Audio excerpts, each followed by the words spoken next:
की गलती भी मत करना। तुम मेरे दामाद नहीं हो, मतलब नहीं हो, मतलब नहीं हो।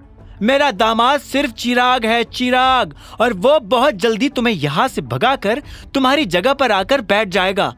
अगर तुम्हें लगता है कि तुम इस घर का या इस परिवार का हिस्सा हो, तो इस गलतफहमी को जितनी जल्दी हो सकी उतनी जल्दी अपने दिमाग से निकाल देना। अभिनव को शर्मिला के मुंह से ऐसी कड़वी बातें सुनने की आदत हो गई थी, इसलिए उसने कुछ नहीं कहा। वो बस अनन्या के कमरे के दरवाजे के बाहर आकर खड़ा हो गया था। अंदर से अनन्या के जोर जोर से हंसने की आवाजें आ रही थी। अभिनव ने जब अनन्या के हंसने की आवाज सुनी तो उसने धीरे से कमरे का दरवाजा खोल दिया और धीरे से कमरे के अंदर चला आया। तब उसने देखा कि अनन्या किसी से फोन पर बात कर रही थी। अनन्या ने कहा, नहीं, मैं पूरी तरह से श्योर नहीं हूं कि वो मेरे बर्थडे पर इस चीज का अनाउंसमेंट कर देंगे। हाँ हाँ, अरे मैं बता तो रही हूं कि कॉन्ट्रैक्ट फाइनल हो गया है। और सच में मैंने जो इसे फाइनल करवाने में एफर्ट्स डाले थे, दादाजी ने उसे एक्नॉलेज किया है। इतना कहते ही अनन्या और जोर से हंसने लगी थी। इधर अभिनव को और ज्यादा भूख लगने लगी थी। वो जल्दबाजी में अलाइना के घर से उठकर तो आ गया था, लेकिन अब उसे इस बात का पछतावा हो रहा था कि उसने वहां कुछ खाया क्यों नहीं। लेकिन अब कुछ नहीं हो सकता था। वो धीरे से अनन्या के बिस्तर की दूसरी तरफ आकर बैठा और कंबल ओढ़कर लेट गया। तब तक अनन्या की नजर अभिनव पर पड़ चुकी थी। उसने फोन पर कहा, चल चाहत, मैं तुझसे बाद में बात करती हूँ, अभिनव आ गया है।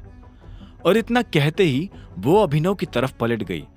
जैसे उसकी नजर अभिनव से मिली तो उसकी आंखों की चमक गुस्से में बदल गई और उसने कहा, तुम्हारी हिम्मत कैसे हुई मेरे पलंग पर आकर लेटने की?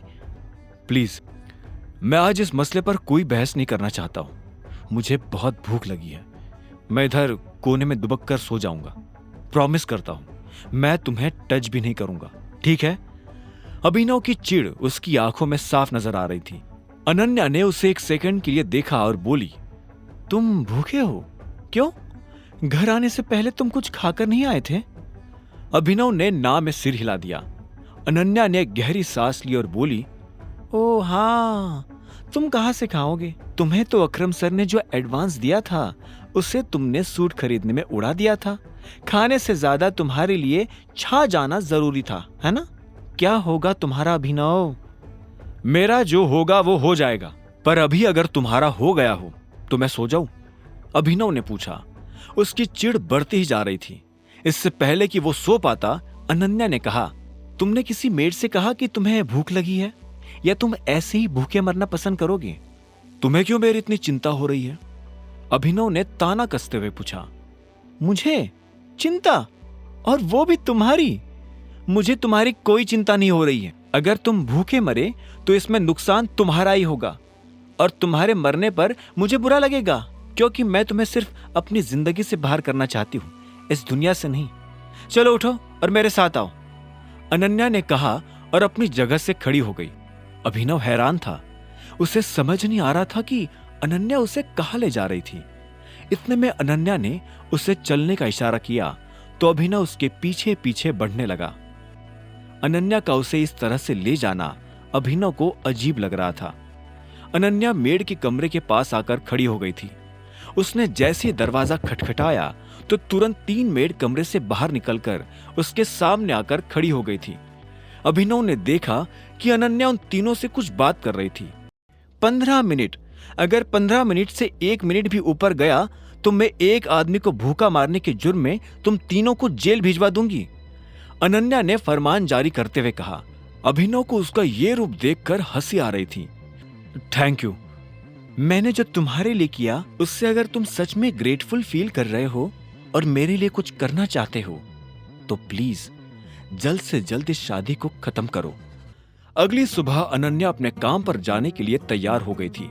अभिनव को सोने में देरी हो गई थी, क्योंकि उसे खाना 15 मिनट में नहीं बल्कि 1 घंटे में मिला था। अभिनव चाहता तो वो अनन्या से मेड की शिकायत कर सकता था, लेकिन उसने अपने आप को रोक लिया था। जैसे ही अभिनव की नींद खुली तो उसने देखा कि अनन्या महंगी सी ड्रेस पहने तैयार हो चुकी थी। अभिनव ने उसे देखकर कहा, गुड मॉर्निंग। तुम्हारे लिए होगी मॉर्निंग गुड, मेरे लिए नहीं है। यह कोई टाइम है आदमी के उठने का? जब वो तैयार होकर कमरे से बाहर आया तो उसने देखा कि सारा परिवार डाइनिंग टेबल पर नाश्ता करने के लिए बैठ चुका था। अभिनव इसी बात से खुश हो गया था कि वो भी उन लोगों के साथ खाने बैठ सकता था। आज सनी भी उन लोगों के साथ बैठकर नाश्ता कर रहा था। जैसे ही सनी की नजर अभिनव पर पड़ी तो उसने हंसते हुए कहा, अरे देखो जरा, जीजाजी आ गए। अभिनव सनी को वहां देखकर हैरान हो गया। उसने अपने आप को संभाला और डाइनिंग टेबल के पास आकर बोला, गुड मॉर्निंग एवरीवन। मॉर्निंग, सभी ने बड़बड़ाते हुए कहा। क्या बात है, ससुराल में आते ही जीजाजी तो झोपड़पट्टी से लग्जरी फ्लैट हो गए हैं। ये सूट तुमने इसे खरीद कर दिया है अनन्या?